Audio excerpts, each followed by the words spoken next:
오늘 주시는 하나님의 말씀은 요나 4장 5절에서 8절까지의 말씀입니다. 제가 봉독하도록 하겠습니다. 요나가 성읍에서 나가서 그 성읍 동쪽에 앉아 거기서 자기를 위하여 초막을 짓고 그 성읍에 무슨 일이 일어났는가를 보려고 그 그늘 아래에 앉았더라.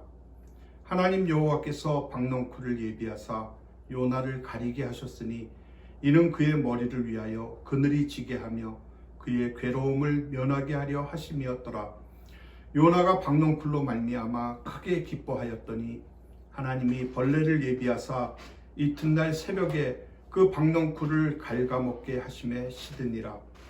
해가 뜰 때에 하나님이 뜨거운 동풍을 예비하셨고 해는 요나의 머리에 쪼임에 요나가 혼미하여 스스로 죽기를 구하여 이르되 사는 것보다 죽는 것이 내게 나으니이다 하니라. 할렐루야. 저는 내 마음에 숨겨진 악이라는 주님의 말씀으로 함께 은혜를 나누기를 원합니다. 요즘 돌아가고 있는 세상의 모습을 보고 있노라면 지역 이기주의, 국가 이기주의, 집단 이기주의, 계층 이기주의, 이렇게 이기주의가 팽배한 시대를 우리가 살아가고 있습니다. 어쩌면 현대인들은 이 이기심의 노예로 전락해 버렸는지도 모릅니다. 그런데 우리 크리스찬도 예외는 아닙니다. 더 솔직하게 말하면 세상 사람들은 크리스찬을 이기적인 사람들의 대명사라고 이렇게 비난을 하고 있습니다. 예수님께서는 너희가 너희를 사랑하는 자를 사랑하면 무슨 상이 있으리요? 또 너희가 너희 형제에게만 무난하면 남보다 더하는 것이 무엇이냐? 그러므로 하늘에 계신 너희 아버지의 온전하심과 같이 너희도 온전하라 라고 이렇게 말씀을 하셨는데, 그래서 그런지 몰라도 겉으로는 이웃사랑을 외치지만 실제로는 현실적인 이유를 대면서 내가 사랑하고 싶은 그 사람만 사랑하고 내가 하고 싶은 대로의 사랑만 하고 사랑할 가치가 있는 사람만을 사랑하면서 다른 사람보다 자기 가족, 자기 교회, 이렇게 그 자기만의 것들을 복받기를 위하여서 열심으로 기도하는 이렇게 이중적인 신앙의 모습들을 우리들의 일상의 삶 속에서 사람들이 너무나도 많이 쉽게 접하고 있기 때문에, 그래서 사람들이 크리스찬들을 이기적인 사람들이다라고 말을 하고 있는 것입니다. 근데 이렇게 크리스찬의 이기적인 모습은 비단 어제 오늘의 일은 아닙니다. 구약 시대부터 이기적인 교회와 크리스찬들이 계속 있어 왔습니다. 그 대표적인 인물이 바로 오늘 본문에 등장하는 요나입니다. 지난 시간 우리는 이 요나의 이야기를 통해서 그는 그가 기대했던 니느웨의 멸망이 도래하기는커녕 오히려 니느웨에 하나님의 자비와 긍휼이 임한 것에 깊이 실망을 했습니다. 그래서 여호와여 원하건대 이제 내 생명을 거두어 가소서, 사는 것보다 죽는 것이 내게 나음이니이다 라고 그렇게 부르짖으면서 견딜 수 없는 절망과 분노를 정말 갖고 있던 것을 우리가 보았습니다. 그래서 요나서 4장은 요나의 바로 이 악의 근원은 이기심이다 라고 우리에게 말씀하고 있습니다. 그것을 어떻게 알 수가 있냐 하면 히브리어 성경에 보면 4장 2절에서만 나라는 1인칭이 무려 5회나 나오고 짧은 3절에서만 4회가 나옵니다. 그러니까 이 두 구절에서 요나는 무려 나라는 말을 9번이나 사용한 것을 우리가 알 수가 있습니다. 무엇을 말합니까? 요나가 지금 자기 자신 속에 함몰되었다라는 증거인 것입니다. 결국 요나의 분노의 근본 원인은 민족 이기주의였고, 더 나아가서 박넝쿨 사건을 통해서 드러난 더 근본적인 이유는 개인 이기주의였던 것입니다. 그렇다면 왜 하나님의 선이 요나에게는 심한 악이 되었을까요? 여기서 우리는 한마디로 바리새적 죄악의 상태가 요나에게 일어나고 있음을 보게 됩니다. 즉 오늘 요나는 자기가 생각하는 의가 하나님의 의보다 더 절대적인 것이고 절대적으로 성취되어야 한다라고 이렇게 생각을 하고 있다는 것입니다. 또 요나의 자기 의는 지금 하나님의 의보다도 더 절대적인 자리를 차지하고 있다는 것입니다. 다시 말해서 자기 의라는 우상 숭배에 지금 요나가 빠져 있는 것입니다. 여러분, 대체 어떻게 된 일입니까? 요나는 물속이 뱃속에서 인간은 하나같이 하나님의 사랑을 받을 자격이 없다는 것, 따라서 누구든지 동등하게 하나님의 은혜를 입을 수가 있다는 것을 깨닫지 않았던가요? 하지만 지금 요나의 마음속에 숨겨져 있는 그 요나의 우상들이 맹렬하게 들고 일어난 것입니다. 그러니까 이 장에서 요나가 하나님의 은혜를 이해했던 것은 단지 지적인 것에 불과했던 것입니다.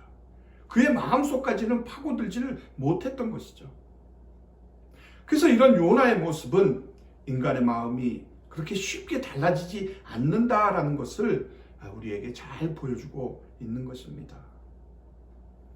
그래서 마음에 하나님보다 더 중요한 것이 있는 한 우리는 요나처럼 허약하고 독선적인 사람이 될 수밖에 없습니다. 그리고 그것이 무엇이든지 간에 그로 인하여 교만해지고 그것을 갖지 못한 이들을 깔보게 될 것입니다. 또 두려움과 불안이 생겨날 것이고 우리 행복의 토대를 위협받는 상황이 되면 분노와 불안과 절망에 휩싸여서 어쩔 줄을 모르게 될 것입니다. 여러분, 이 요나가 바로 우리 자신의 모습이 아닙니까? 우리도 어느덧 자기 나름대로의 신앙 습관과 법칙에 굳어져서 그 어떤 새로운 하나님의 말씀에 도전에도 불구하고 전혀 변화가 되질 않고 있질 않아요? 말씀 앞에서의 자기 변화가 일어나지 않는 신앙, 그리고 자기의 비전과 관심에 맞는 부분만 헌신하고 절대로 자기의 뜻과 맞지 않는 일에는 헌신을 하지 않는 그런 자기중심적 신앙이 습관화된 우리의 모습, 그리고 자기 뜻이 좌절되면 쉽게 분노하는 이 요나의 모습에서 우리는 우리 자신을 발견할 수가 있는 것입니다. 오늘 본문 5절에서도 보면 네가 성내는 것이 옳으냐라는 그 하나님의 조용한 물으심에도 불구하고 요나는 여전히 하나님께 저항을 하고 있습니다. 우리 함께 5절 말씀을 보겠습니다. 요나가 성읍에 나가서 그 성읍 동쪽에 앉아 거기서 자기를 위하여 초막을 짓고 그 성읍에 무슨 일이 일어나는가를 보려고 그 그늘에 앉았더라. 자, 그런 분노를 마음속에 깊숙이 담아놓고 이제 그 성이 과연 어떻게 되나 그 끝을 보려고 니느웨 동편에 초막을 짓고 앉아 있습니다. 여러분, 그런데 이것은 죄를 짓자 아담처럼 숨어버리는 인간의 모습을 보여주고 있는 것입니다. 죄를 지으면 더 이상 하나님과 대화를 하지 않으려고 하는 것이죠. 그래서 이 5절 말씀 앞에 그러나만 붙이면은 1장 3절의 말씀과 똑같은 의미가 됩니다. 무슨 말씀입니까? 초막은 또 다른 다시스의 공간이라는 것입니다. 여러분, 선지자의 일이 무엇입니까? 선지자의 일은 은혜의 공간에 들어와서 서서 외치는 것입니다. 그러나 요나는 성에서 나가 성 동편에 지금 앉았습니다. 앉는다는 것은 사명을 포기했다는 행동입니다. 앉아있는 선지자는 더 이상 선지자가 아닌 것입니다. 그러니까 요나의 행동은 하나님이 끝까지 어떻게 행하시는지를 보다가 자신의 생각과 틀리면 하나님을 떠나겠다라는 그런 행동인 것입니다. 여러분, 어떤 사람이 하나님을 떠납니까? 불신자가 하나님을 떠납니까? 초신자도 하나님을 잘 떠나질 않습니다. 하나님을 많이 안다고 하는 자, 그래서 이제는 하나님의 뜻을 좀 안다고 하는 자들이 교회 안에서 떠나는 자들입니다. 자기 생각과 하나님의 생각이 다르게 나타나면 그러면 떠나는 것입니다.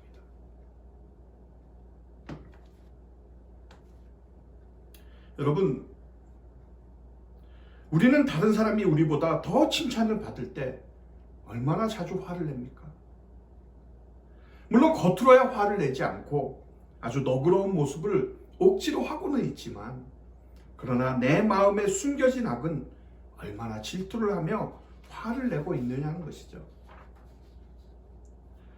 어쩌면 우리는 우리 자신이 교회 예배에 얼마나 빠지질 않고 열심히 참석을 하고 있는지, 얼마나 성실하게 매주 주일학교 교사로, 성가대로, 또 주방봉사로 헌신을 하면서 다른 사람들을 섬기고 있는지, 얼마나 헌금을 많이 하고 있는지 그렇게 자신을 생각을 할지도 모릅니다. 그리고 나서 나 아닌 다른 사람이 교회에서 나보다 더 인정을 받을 때면 악하고 이기적인 분노로 반응을 합니다. 이건 부당하지 않습니까? 나도 당연히 인정을 받아야 한다 그러고. 그렇게 우리 자신을 내세우질 않느냐는 얘기예요. 제가 아는 어느 목사님의 교회에서 일어났던 일입니다. 어느 안수 집사님께서 그 교회와 성도들을 정말 열심히 섬기셨습니다. 주일이 되면 남보다 일찍 교회에 나와서 청소도 하고, 예배가 끝나고 친교 시간이 되면 음식 서빙도 하시고, 또 친교가 끝나면 쓰레기도 제일 먼저 치우시고, 정말 굳은 일이란 굳은 일은 그 집사님이 다 도맡아서 하셨어요. 그러던 중에 장로를 선출하는 선거가 있었습니다. 근데 이 안수 집사님이 그만 투표해서 떨어지셨어요.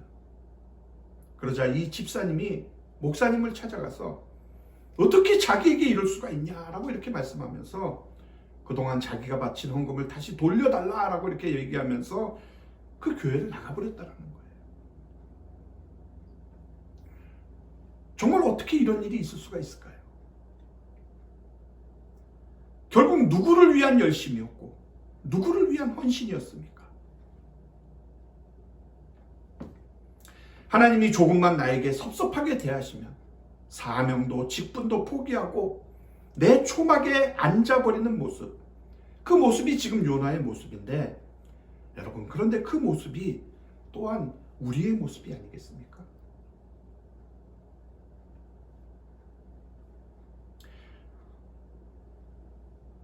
여러분, 우리의 신앙생활의 모습을 다시 한번 잘 살펴보시기를 바랍니다.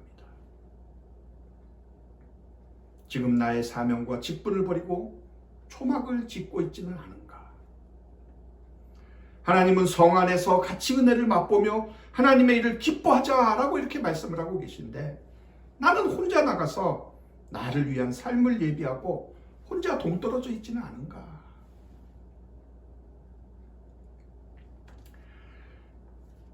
지금 니느웨 성 동편에 초막을 짓고 앉아있는 요나의 감정은 분노입니다. 분노. 그리고 그 마음을 이해할 때에 그가 나타내고 있는 행동도 우리가 다 이해할 수가 있습니다. 그리고 더 나아가서 그가 왜 하나님께서 준비하신 박농쿨을 보면서 크게 기뻐했는지를 이해할 수가 있습니다. 마침 뜨거운 햇볕에 앉아있는 요나에게 박농쿨은 너무나 안성맞춤인 환경이었습니다. 이전에 다시스로 가려고 요바에 내려갔을 때에 그곳에서도 마침 다시스로 가는 배를 만나질 않았습니까? 그때에도 그가 얼마나 기뻐했을까요? 그는 늘 그렇게 기뻐합니다. 자기의 목표를 이룰 수 있게 되는 그 과정에 대해서 기뻐해요. 자신의 계획을 이룰 수 있도록 이루어지는 그 환경에 대해서 기뻐합니다. 그것이 도리어 자신에게 슬픔이 되고 괴로움이 되리라는 것은 생각지도 못하면서 그가 기뻐하는 것은 오직 한 가지, 그것은 자신의 뜻대로 되는 것입니다. 그것만 기뻐하는 사람이었어요, 요나는. 근데 바로 다음날 새벽에 하나님께서 기습작전으로 벌레를 등장시키시고 박농쿨을 잘라내시고 또 뜨거운 사막의 동풍을 준비하셔서 햇빛을 요나의 머리 위에 내려 쪼이시게 되니까 요나는 또 금방 사는 것보다 죽는 것이 내게 나으니까 라고 이렇게 비명을 지르고 있습니다. 여러분, 그렇습니다.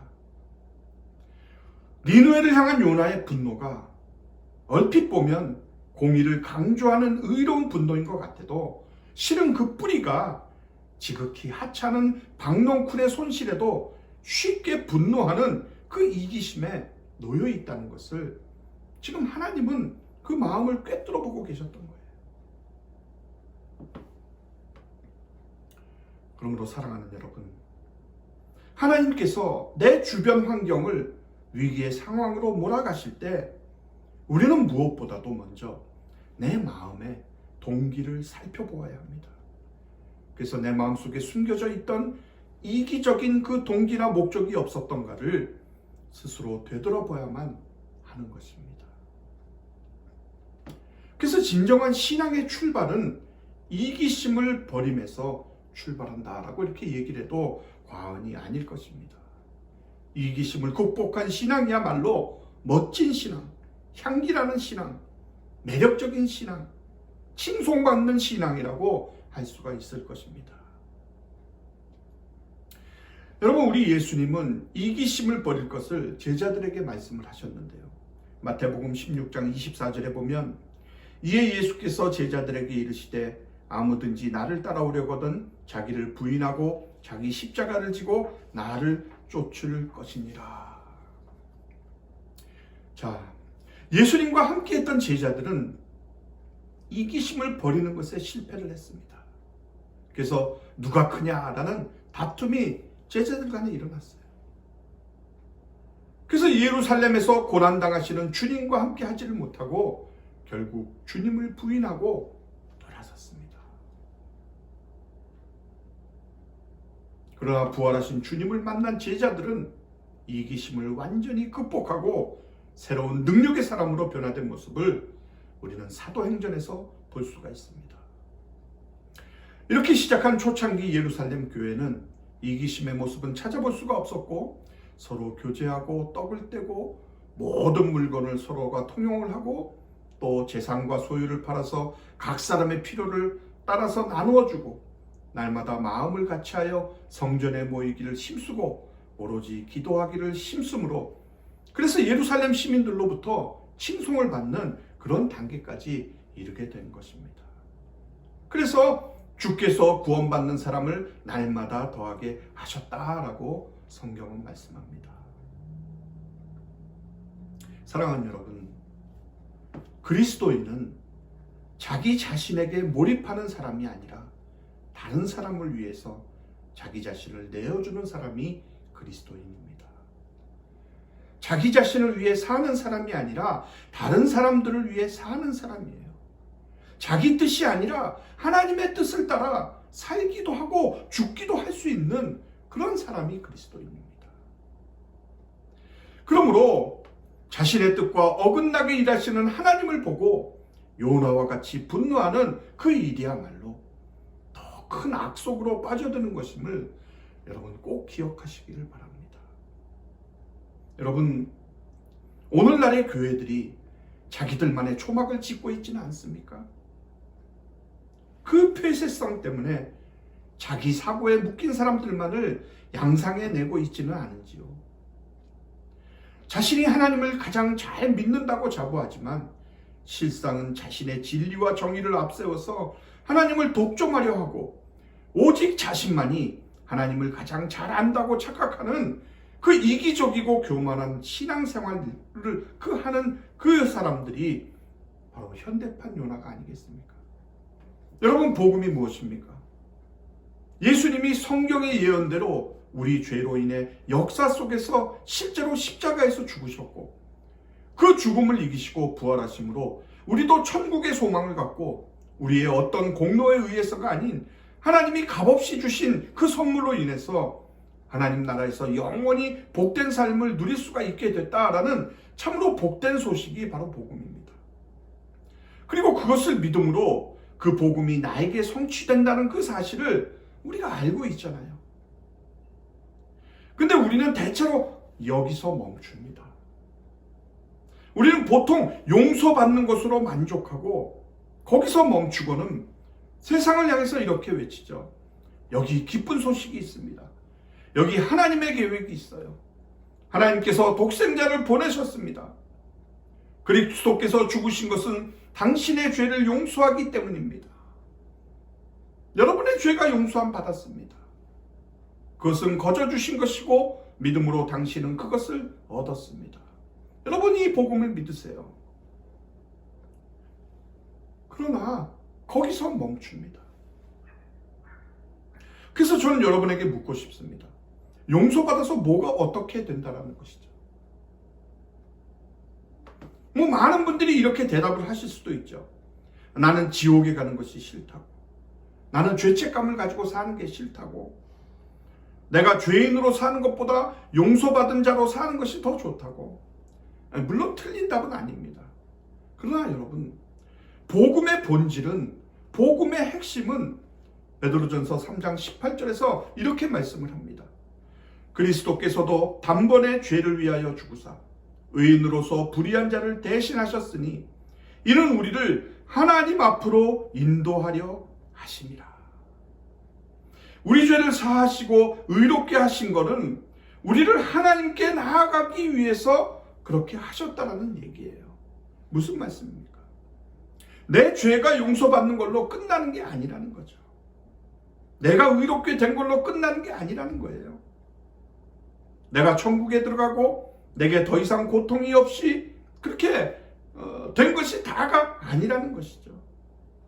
이 모든 것들은 방편에 지자지를 않는다라는 것입니다. 무슨 방편이에요? 내가 하나님을 눈으로 보고 내가 그분을 사랑하고 그분 안에서 영원한 만족을 얻으며 그래서 내 안에서 하나님이 더욱 영광을 받으시게 되는 그런 방편이 된다는 것입니다. 그래서 예수님의 십자가와 부활은 나 한 사람 구원해서 천국으로 인도하기 위함이라고 그렇게 우리가 해석을 하면 그건 너무나도 작고도 좁게 해석을 하는 것입니다. 예수님의 구원 역사는 하나님 나라를 우리에게 가져온 것입니다. 그래서 그것은 개인을 뛰어넘는 공동체로 그리고 나아가 온 우주를 구속하시는 정말 하나님 나라로 확장을 하여야 되는 것이죠. 그래서 십자가와 부활은 개인적인 것이 아니라 온 우주적인 것이 되는 것입니다. 근데 지금까지 기독교는 복음을 개인에게만 적용을 했습니다. 개인의 구원, 개인의 신앙생활, 개인의 신앙윤리 모두 이렇게 개인에게만 적용을 했는데 집중을 했다는 것이에요. 그러나 하나님의 복음은 개인을 뛰어넘는 우리 신앙 공동체의 윤리와 성화와 구원을 이루어야만 합니다. 그렇게 해서 정말 복음은 우리를 열린 존재로 만들고 우리를 정말 자신을 긍휼의 존재로 만들어서 폭넓은 시각을 가지고 하나님의 자비를 세상에 실천하는 그런 새 사람이 되게 하는 것이 바로 복음인 것입니다. 그런 면에서 우리는 오늘 요나서를 통해서 확인한 내 마음에 숨겨진 더 큰 악이 바로 우리의 이기심이라는 그 하나님의 지적을 오늘 겸손하게 우리 마음에 새겨야 할 것입니다. 여러분, 크리스찬들이 크리스찬답게 살아간다면 이 세상은 얼마나 많이 달라지겠습니까? 하나님의 백성들이 하나님의 마음을 헤아려서 그분의 뜻과 정말 하나님의 나라가 이 땅에 이루어지는 일에 최선을 다한다면 이 세상은 얼마나 평화로운 것이 될까요? 사랑하는 성도 여러분, 로마서 12장 17절에서 21절은 이렇게 말씀하고 있습니다. 아무에게도 악을 악으로 갚지 말고 모든 사람 앞에서 선한 일을 도모하라. 할 수 있거든 너희로서는 모든 사람과 더불어 화복하라. 내 사랑하는 자들아, 너희가 친히 원수를 갚지 말고 하나님의 진노하심에 맡기라. 기록되었으되 원수 갚는 것이 내게 있으니 내가 갚으리라고 주께서 말씀하시느니라. 네 원수가 줄이거든 먹이고 목마르거든 마시게 하라. 그리함으로 네가 숯불을 그 머리에 쌓아 놓으리라.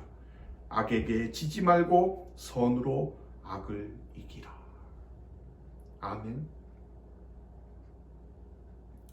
바로 이것이 하나님께서 우리에게 주시는 메시지인 것입니다. 그러므로 선으로 악을 이기는 그런 축복된 삶을 누리시기를 주님의 이름으로 축원합니다.